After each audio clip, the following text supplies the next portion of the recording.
Got it. So it sounds like you are okay with kind of being a smaller percent of the total rideshare market, and you kind of even feel that you can build a pretty good business. Is that? I guess tell me, so Yeah, you recently we covered this on the guys completed a Series B fundraising and raised $45 million. Is that right? yeah, that's right.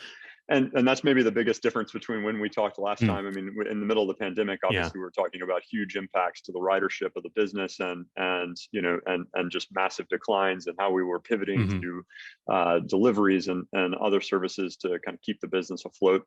In 2021, we've seen that consumer behavior is changing. People are looking to get back to their normal activities, but what safety means to people is different today than it was in 2019 or early 2020, and how much people value that safety in all of their experiences, whether it's travel, hospitality, or going to a restaurant.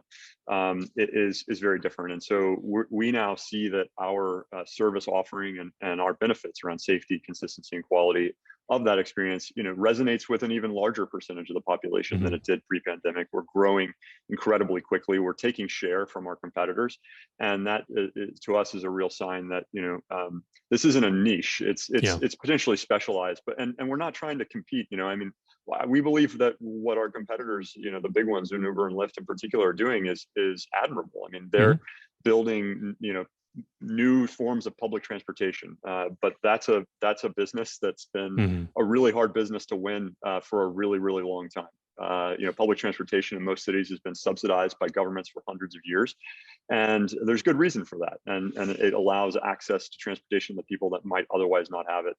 Yeah. We're going after a slightly different target, and trying to solve a need that we see that exists in the market.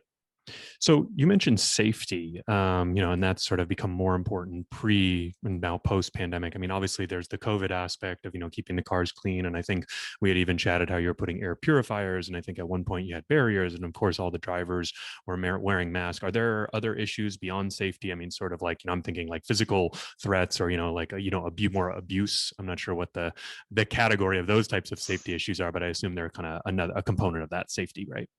Absolutely. I mean, safety is really all encompassing to us. All those things Hmm. you mentioned. I mean, everything from COVID safety and protocols, plexiglass barriers, HEPA air filters, company provided PPE for unvaccinated drivers and passengers.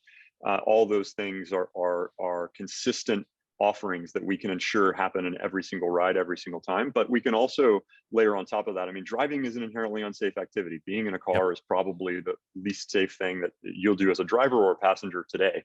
Yeah. And so making sure that people are in a safe car, a new Hmm. model, 5-star crash rated SUV that's safe for the Yeah. driver and safe for the passenger. And then obviously abuse, assault, whether that's physical or emotional or in any other way, is unfortunately, these are intimate experiences. You're getting in a Right. car with one other person, and many times the passenger may be intoxicated or Yeah.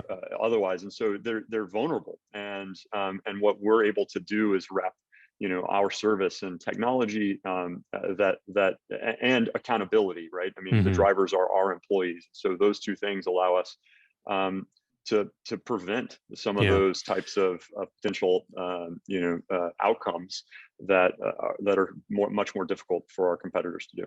Yeah. Yeah. I like the way you put it in that, Uber and Lyft and the bigger competitors have to serve a mass market, right? So a lot of the features, that you might enjoy at an individual level with these services, maybe a better driver or, a nicer car or whatever it might be, right? You really have to think about how, what are the features of the products that serve everyone in kind of the best way possible. And I'm curious, what do you think? Are there any risks, or maybe not risks, but I mean, there is a certain point where you kind of start to approach that mass market, right? And maybe if you're at an elevated price point compared to Uber and Lyft, is there sort of a limit or a ceiling to your growth, do you think? Or how have you, because I feel like that's kind of why I brought up the fundraising. I'm sure this question was asked quite a bit with by your Yeah. investors or potential investors, so I'm kind of curious to know what questions they were asking and also how you answered them. Yeah, I mean, I think most people that know this market know that the TAM, they call it, Hmm. in the VC world, the total addressable market is so huge that Okay. there really is less concern about is the market big enough for a third player to take a portion of that opportunity. We Yeah. really don't get pressed that hard on that. I mean, I think the bigger question that we often get is, how are you going to remain differentiated? And Mm, what we see is that is that this is a space that has been unfortunately pretty undifferentiated for quite some time. It's very hmm. commoditized. Uber and Lyft, Right. as you know, 85% or more of the drivers are on both platforms. You're choosing between them mostly for price, for wait time, or because you have some like small affinity to the technology or brand. But Yeah. there's really very little differentiation between them. That's a tough place to be as a company when you don't have that much differentiation. And so where we look at successful markets, travel. Otherwise, I'm been in travel my whole life. Hmm. Hotels, right? There's Super Eights, there's Best Westerns, there's Four Seasons, but there's also a Yeah. lot of things in the middle. There's the Westin, Marriott, Sheraton, and this kind of differentiation really doesn't play out as much in the personal mobility space. You have obviously these kind of layers of offerings from these Hmm. big companies, Black, Lux, Select, Comfort. But the problem with them is that it's all under one brand, and most people, most riders don't understand the trade-offs, and Yeah. they definitely aren't willing to pay for it because they don't understand it, and you don't get it every time. The lack of consistency means that I'm not willing to take a risk to pay more and then be disappointed. And that's what we see in these offerings, is that by kind of universalizing it, they've actually brought the standard kind of down. Hmm. And so what we're trying to do is capture that customer that's looking for that consistent differentiation. I guess what thing I'd say is that we also believe long term that Hmm. by solving this problem today, we're setting ourselves up for a real kind of leapfrog capability long term. Ultimately, 100% of demand is going to be served by fleet owners. As we move to autonomous, whether that takes 10, 15, or 20 years, as we move towards that, drivers on a marketplace will ultimately take less and less of the demand. Fleet owners will take more and more of it, autonomous fleet owners. And Hmm. so knowing how to operate in a fleet context and optimize for an entire fleet, the entire outcome, we're essentially human-driven autonomous fleet. Our drivers are employees, Hmm. our cars are ours. There's not a lot of individual decision making. Our drivers, unlike an Uber driver or a Lyft driver today, don't decide when they're going to start or when they're going to end. They sign up for shifts. That we help them, decide when's the right time to take a break, when's the right time to charge or fuel your car, Yeah. when are you going to clean it, and it's that kind of complete optimization as well as all the operating capabilities around it that we don't see other competitors playing in that space. And so over time, as more and more of the demand is served by autonomous, again, my opinion is that this is a very long-term play. We're Yeah. talking 15 I'm years or thinking more. long term here, but Yeah, yeah, long term, but it's going to start slowly, right? There's for going to be sure. 20% of the demand that can be served by this in certain contexts, and in those cases, we're going to be well positioned to make our product more mass, and much like a Tesla strategy, right? They Hmm. started with the Model S, a very expensive, high-end vehicle Mm. focused on a certain segment of people that were paying a lot of money, frankly, to subsidize the creation of their long-term Yeah. vision, and really that's kind of the heart of our strategy as well. It's not that we want to forever be Yeah. just serving one customer.